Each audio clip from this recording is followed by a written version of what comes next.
Welcome back to Reb Yankele's podcast. A guten Erev Shabbos, Parshas Vayeiro. What a parsha. Akedas Yitzchak. Unfortunately, we're limited to a short amount of time, and therefore we will try to pinpoint on one thing, on one nekuda, that could take us through our entire life.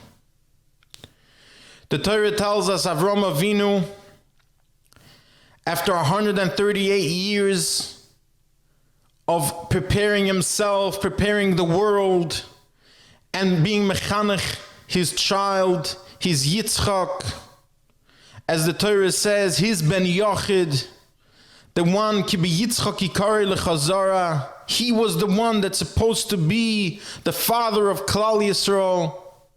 He was the one that Hashem promised him with two separate shavuos that he will be the one, the father of Klal Yisrael.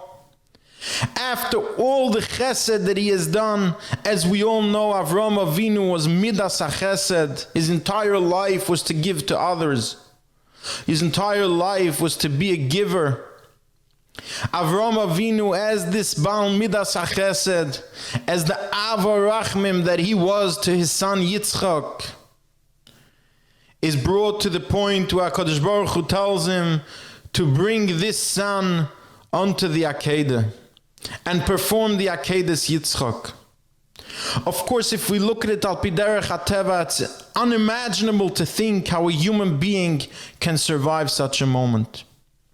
And indeed, we see that Sarah Imenu did not survive this moment. Sarah Imenu, hearing this, passed away. Now, if we look in the Zohar tells us that Sarah Imenu's midah was not chesed. Sarah Imenu's midah was din. Sarah Imenu's midah was just like her son Yitzchak, which is why the Torah says, Ule Sarah Bain. Yitzchak was similar to Sarah in that fact that he was also with the midas hayira, the midas hadin. L'choira, if one would think about it in a human way, one would understand that it would be much harder for Avram Avinu, this Nisoyan of the Akedah, as he was indeed the Midas HaChesed, he was indeed compassionate, full of passion for another human being, and especially to his son Yitzchak. Sarah Imenu was Yiras Hadin. Sarah Imenu was a bigger Nevi'ah than Avram Avinu.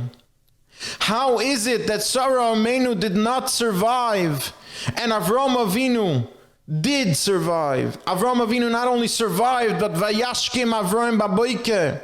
He woke up early. Full force, he was ready to do it.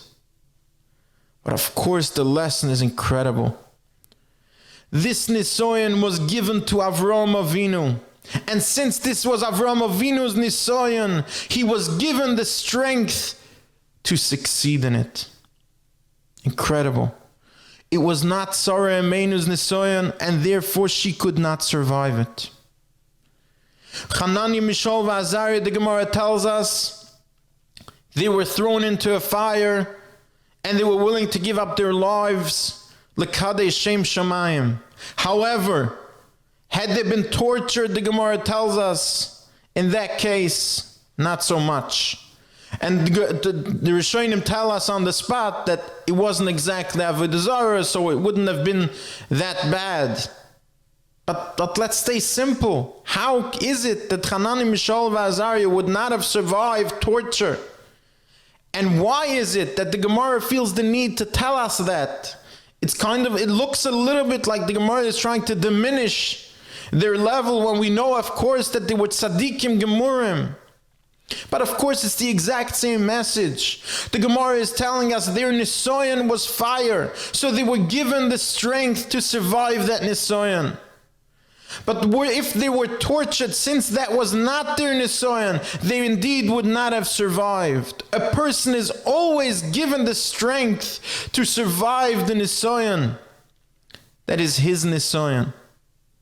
And that is, of course, something that takes us through everything in our lives, every challenge that we face, because if indeed it is our nisoyan, then of course we're given the strength to survive it. The Gemara tells us, Reb Shua ben Chananya, his entire life, he would argue with apikarsim and with kafrim in the time, in all sorts of arguments, convincing them and arguing with their chachmas. As he was about to leave this world, his Talmidim asked him, what's going to be with us now? What's going to be with Klal Yisrael? Who is going to be the one to lead the arguments against the Kofrim and Minim?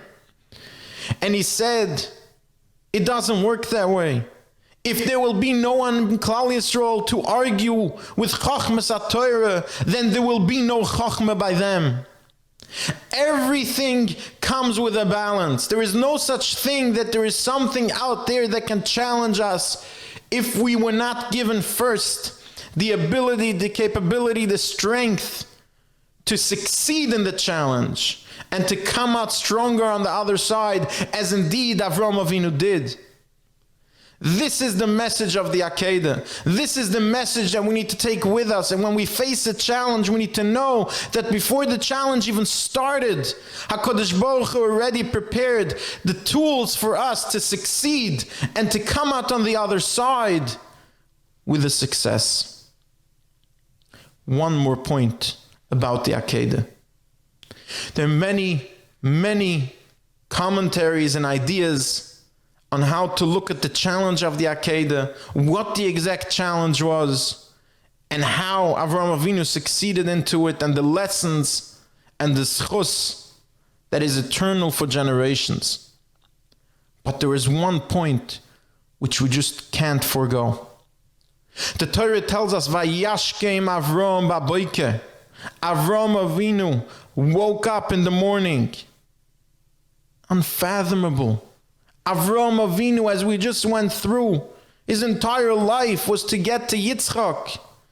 And now he's being told to bring Yitzchak up on the Akedah, and he can sleep. Avraham Avinu went to sleep and then woke up in the morning. How incredible. The power, the strength, the clear mind, the full emunah b'tochen, the loyalty and the faithfulness to Hashem and to His commandments, that he could go to sleep. And of course, this is something that we see by Avram and by David. David HaMelech said the same Shevach V'Hidor when he saw miracles as when his own son was running after him to kill him. B'Shem Hashem Ekra, with the same level of Hidor to Hashem. He was able to sleep. He was able to be in peace. Now, Rav Dessler used to say, some might think that this is a level for Avram, this is a level for David, but it's irrelevant to us. But he says it's so far from the truth. Not only is it relevant to us, but it's even relevant to the other side. As he says, Shlomo HaMelech in Keheles tells us, Zeh le'umah zeh. Everything that has something that is shown in the Tzad HaKdusha is Kavayachal also seen in the Tzad HaTumah. Paroi in Mitzrayim, the night after all the Nisim, after all the Makkahs, after everything. Paroi is told by Moshe, even your son is going to die tonight. Paroi goes to sleep. He has to then wake up by Chatzois, and not only does he have to wake up, he has to go wake up his Avodim, those same Avodim that have been pushing him for a year to send Klal Yisrael out of Mitzrayim. They all went to sleep that night. They were able to sleep. Incredible. And there are many more examples. But to get to the point, each and every one of us has that power given to us through Avram, through Yitzchak, through Yaakov, through the Shiftei Ka, the Shiva Saroyim. The ability to reach a level in emunah, reach a level in faithfulness to Hashem, loyalty to Hashem and to His Torah. That indeed, no matter what the challenge is, understand that we were already given the strength to succeed in this challenge. And therefore, we can have complete and full peace of mind as we approach challenges in life. And understand that that exactly is the intended challenge. Will we approach the obstacles in our day and understand that this is the challenge? Are you going to accept it with peace? Are you going to accept it with emunah b'tochen? That's exactly what I'm looking for. I'm not looking for how high is your kavanah going to be, how much money in tzedakah you're going to give, but how is your approach going to look like? Is it going to look like Avram's approach to the Akedah? Or are you going to be able to go to sleep the night before? Thank you for joining me today. Have a wonderful Shabbos, and may we all be able to sleep well. Thank you again.